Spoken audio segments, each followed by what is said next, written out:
qualities and the major attributes of being a leader. And I thought it was such a good list. I made the list in my own notes. And now the purpose is for me to get my notes into your notes, to get what's in my head into your head, so that it won't stop with you, so that what we share here together today will be passed on.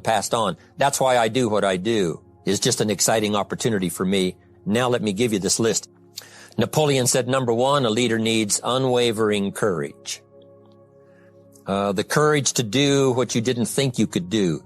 The courage to step into territory that might be a little unfamiliar. The courage to talk to somebody. The courage to give your first testimonial. The courage to solve problems you couldn't solve before. That kind of courage. The courage to stand up when it's sort of dark in your corner. The courage to do it when it isn't going your way, seemingly. The courage to try to have a good day in the midst of a bad day. That kind of courage. Wavering a little at times, yes, because we all have doubts that attack us. We all have small fears that creep in. That is the nature of life. But that's what faith is all about. That's what courage is all about. To serve us when our doubts will not serve us well. Faith to overcome fear and courage to overcome our doubts. But that is a good quality, a good attribute for a leader, and that's unwavering courage. Second, Napoleon said self-control. That, of course, is the very essence of life itself, is self-control. Because we all have this warfare going on. You know, it's going on in the world, the warfare between liberty and tyranny. In our own body, the warfare between health and illness. The struggle is on. The struggle between light and darkness. The struggle between good and evil. I call it opposites in conflict. And as soon as you're born into the world, as soon as you find yourself and discover yourself on this spinning planet headed somewhere, you know that this exists. To be a civilized society, we must drive the dark side of our nature into a small corner and let the positive side flourish. Early, we must learn to exercise self-control. Power is a wonderful thing, but it must be exercised properly. It must be exercised to benefit, not to destruction.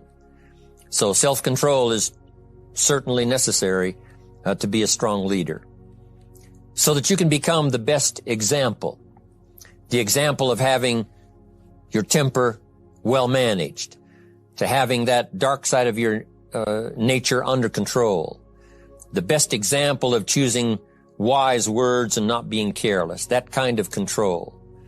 Control of your appetite, control of your desires, so that they fit into the positive side of life and not the negative side. Self-control, very important. Then he said, a leader must have a keen sense of justice. How very true.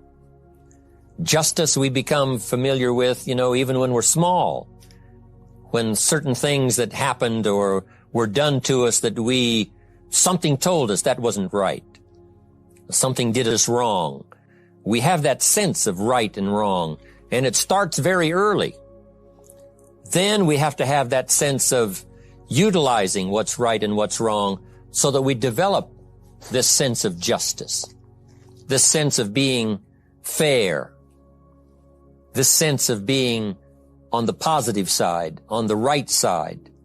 To minimize a person's mistakes, they need to have this sense of justice. We have to have justice when we're building an organization.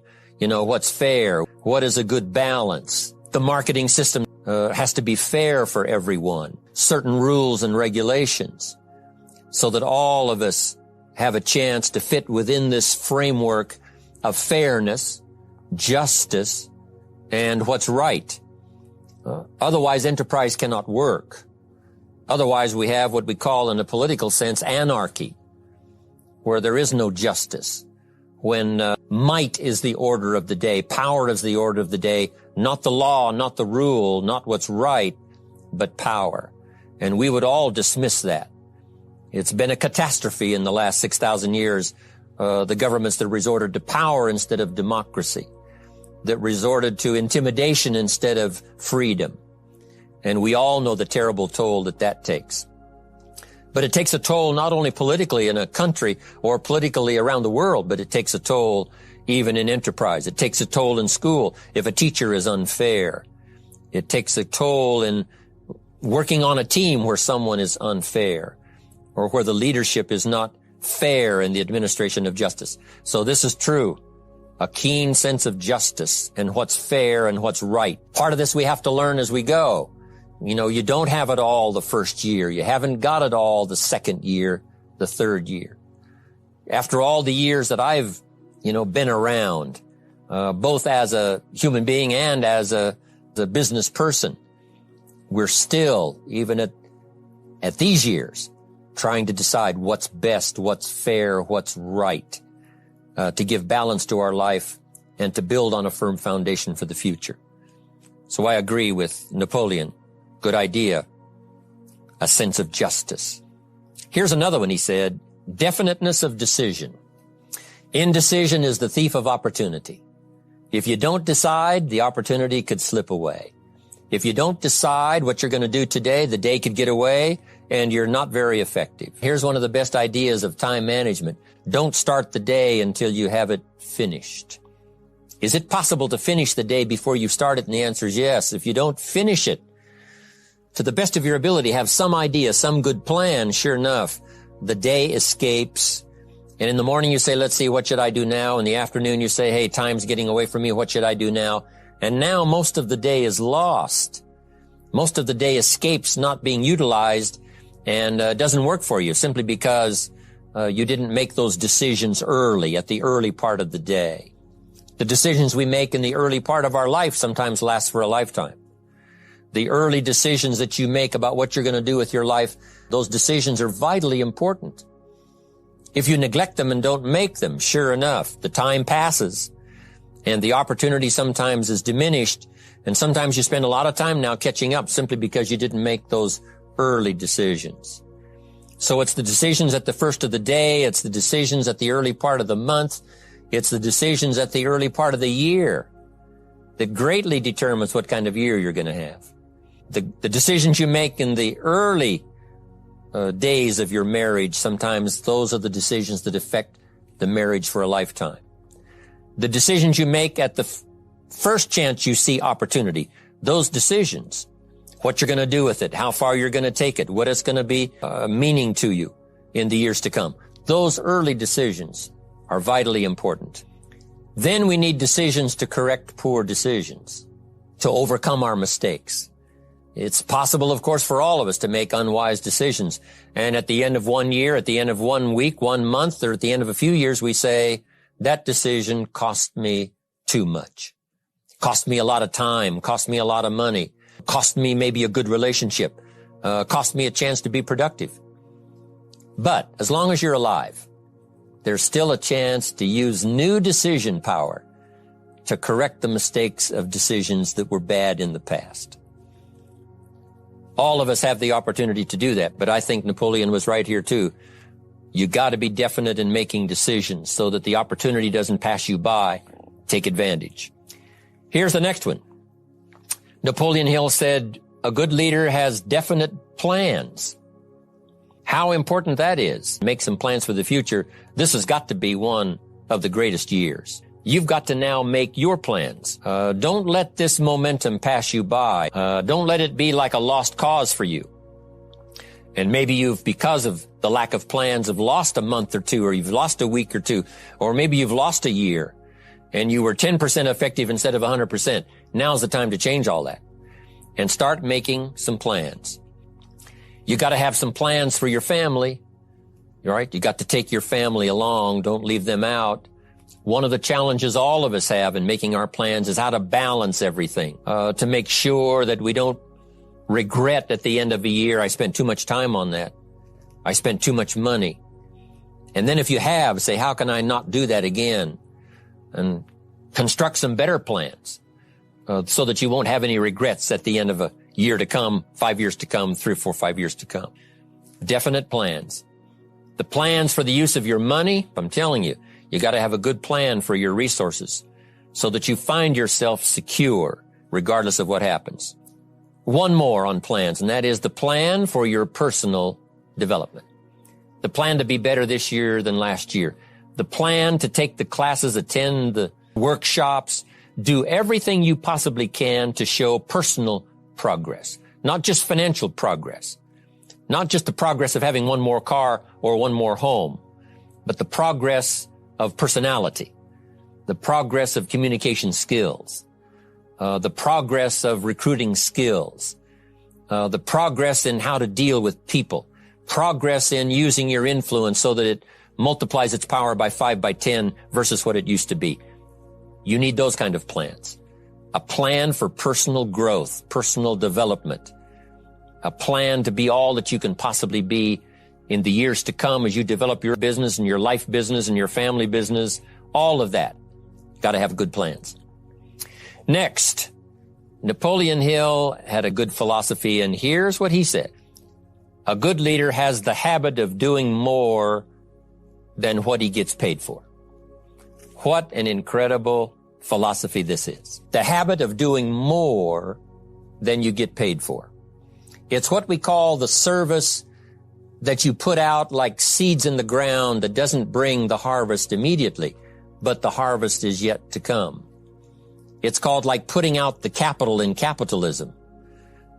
Doing more than you get paid for means that you're getting ready for the next move up. Because if you do more than you get paid for, you've made an investment. The average person might think if I do more than the company requires, then they're ripping me off. I'm not getting paid for that extra time, that extra attention. But you must not view it that way. You must say, I'm getting there a little earlier, staying a little later as an investment in my own personal future. Because I want that kind of reputation. I want that kind of philosophy to work in my life. Do more than you get paid for. It's happened for me, making the investment. When I first started lecturing 36 years ago, I talked to high school classes, college classes, service clubs, and I gave it all away. I went and talked for free. Someone said, Mr. Rohn, would you come and do this breakfast talk? I said, sure. Could you do this luncheon talk for this service club? I said, of course. And all of that in the beginning was for free, primarily because I'd made my fortune. I didn't need the money, but I did it for free. But look what it's made for me by giving that kind of service in those early days. And finally, it led to business and led to an enterprise. So what you don't get paid for, don't worry about that. Just render the service with the vision of the future that it'll come back multiplied if you have this kind of habit, this kind of philosophy. Next, about personality. You need a pleasing personality. There's many parts to your personality. One is your working personality. The kind of behavior, the kind of attitude that you need, especially in the public. Some things you can kind of get by with being a little careless, maybe in private, but in public, where it counts so much in your paycheck, it counts so much in building your business for the future, your own personality. But here's what you also must remember. You develop your personality in private so that it serves you well in the public. Sometimes we get the mistaken idea, I can be careless with just these few and be more careful when I have 1,000.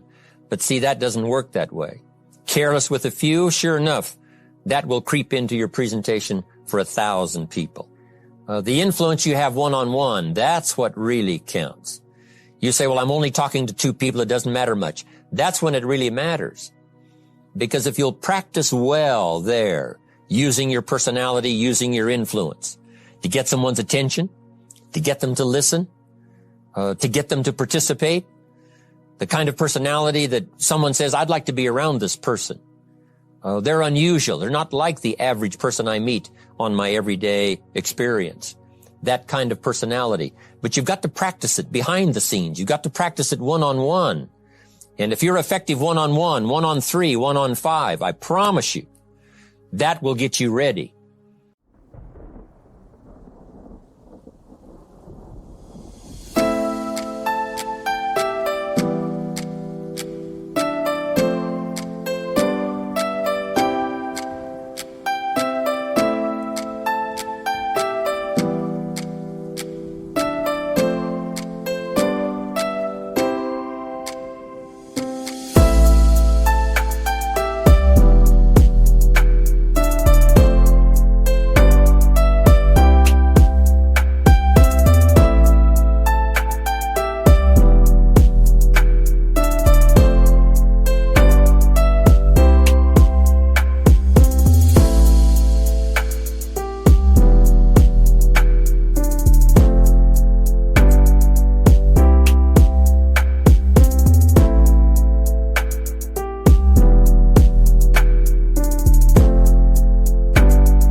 to now perform with the kind of personality, the kind of charisma that wins people when you're in front of 500 people, 1,000 people, 5,000.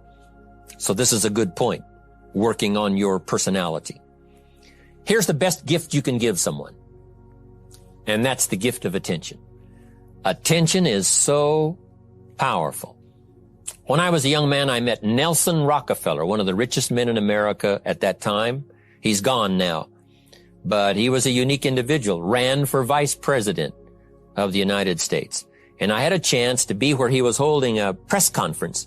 And I got close enough so that when he walked out, I had a chance to step up, right, when security was not all that severe in those days. And I had a chance to put out my hand, shake his hand, and say, Mr. Rockefeller, my name is Jim Rohn. And what I remember most was the attention he gave me.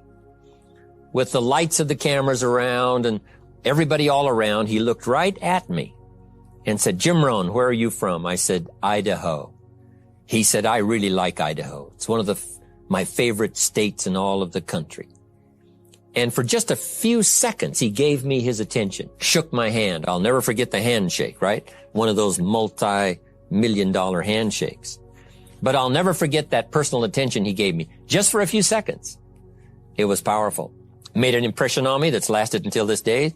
That's why I remember to tell the story. So, same thing you can learn to do. Utilize your personality, utilize your influence, give people the gift of attention. Next, Napoleon Hill said a leader needs sympathy and understanding. We have to develop that early in our lives. All of our lives, we have to look at those that are less fortunate than we are.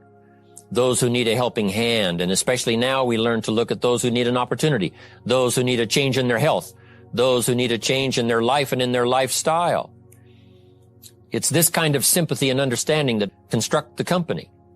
It took that kind of understanding, that kind of sympathy, that kind of deep emotional feeling.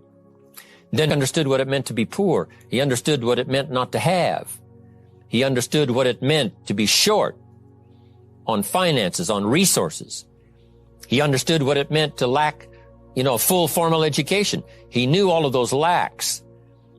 And instead of crying about it, he said, what I will do is change it for myself, and then I'll help other people that have the same challenge. Lack of education, lack of the money, lack of the resources, lack of good health, faced with all kinds of difficulties they can't solve. I'll get mine solved, and then I'll be strong enough and have the skills to where I can help other people. That kind of leadership quality is so powerful. That kind of understanding. Here's the next one.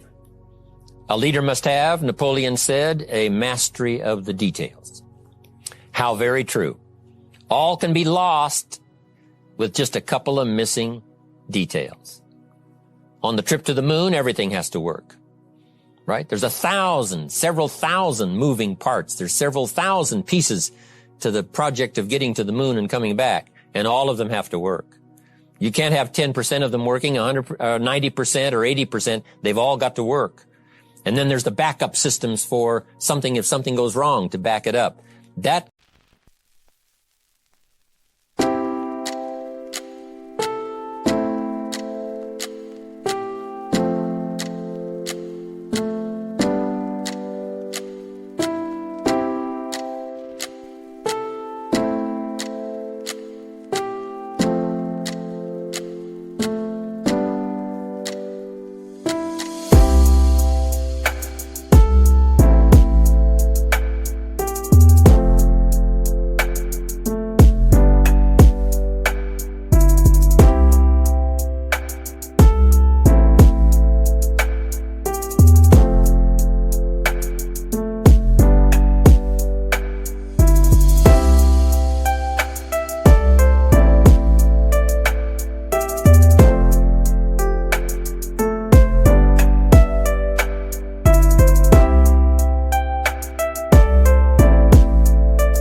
kind of mastery of detail is so vitally important. But this is also important in the details of your day, the details of your business, the details of good communication.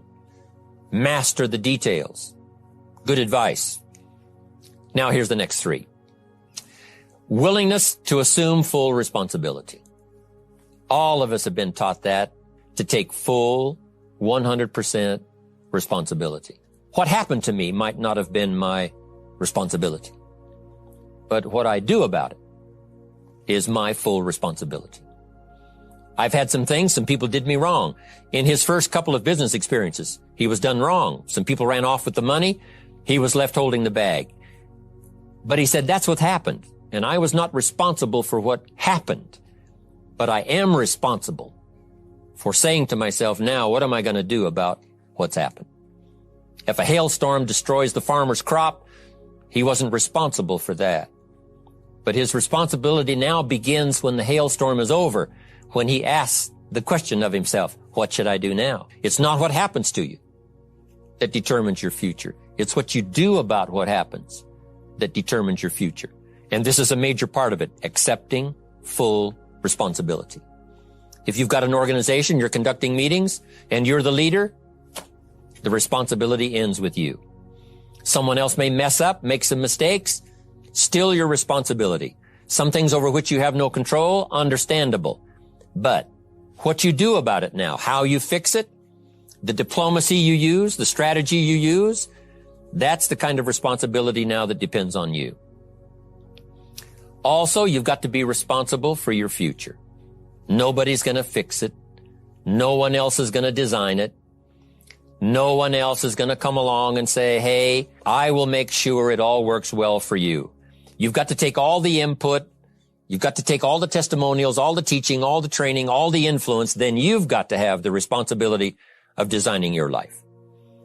You can design a life of prosperity, or you can design a life just to coast and get by. Of each other's ideas, we take advantage of each other's input.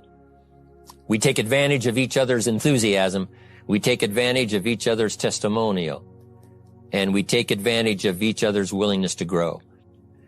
In those early days, no telling what kind of powerful meetings we can have if we work together. No telling how many people we can affect, even right away, if we work together. You do this part, you do this part, I'll do this part, we'll make it work together, and we'll get the ball rolling. There's an ancient phrase that says, if 2 or 3 agree, nothing is impossible. If they agree on the same project, if they agree on the same vision, if they agree on how to get there, I'm telling you, nothing is impossible. Nothing can stand in their way. Just 2 or 3. If we cooperate, there's nothing we can't do.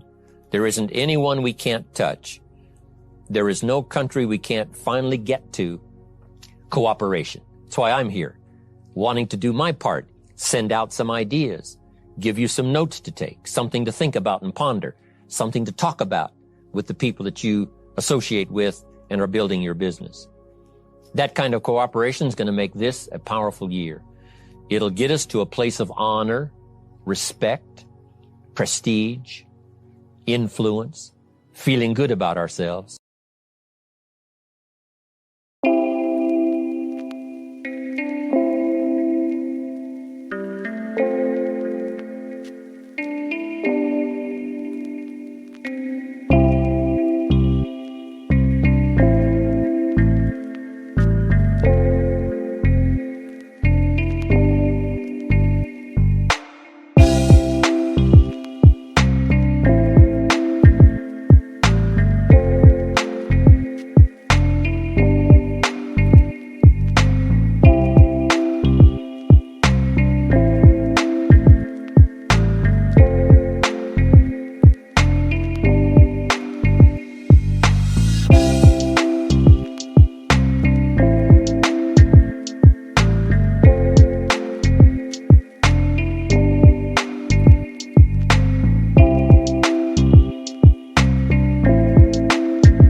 for the hard work that we're doing, cooperating with each other. I want to cooperate with you, helping build your business. We're on our way. We will have the billions. We'll have the stories. We'll have the experiences. Now, here's the last one. Napoleon Hill said, a major attribute of leadership is vision. Vision is in many parts. One, a vision for your own course to follow. A vision for you, for yourself. A vision for your financial future. A vision for your health. A vision for your wealth. A vision for you to latch onto and make something out of. A vision for your family. Because vision must now lift others as well as ourselves. Guess what our family is counting on? That we'll be able to see things that at first they cannot see. That we'll be able to look further into the future than perhaps they will be able to look. The same is true with your organization, the people that are around you. They're counting on your vision. Perhaps you've been there a little longer than they have. Maybe you've been there a lot longer than they have. And they will look to you to help them see things that they can't see in the beginning. And if you will do that, develop that attribute of leadership, I'm telling you, you'll have such a dramatic effect on your organization, it will be unbelievable. A vision for yourself, a vision for your family, a vision for your organization, a vision for the people that you're close to. The old prophet said, without vision, we die. We perish. Unless we can see into the future, life loses its meaning. Unless we can look further than just where we are at the moment, then we have no reason for faith, no reason for activity. But if we'll develop this skill, beyond any other skill, I'm telling you, it will help us touch people because they'll want to be around us because we have this look into the future. Not only the short-range vision of what we're going to do this week, this month, this year, but the long-range vision, like you can have a vision that will take your organization into the future and bless everybody with success.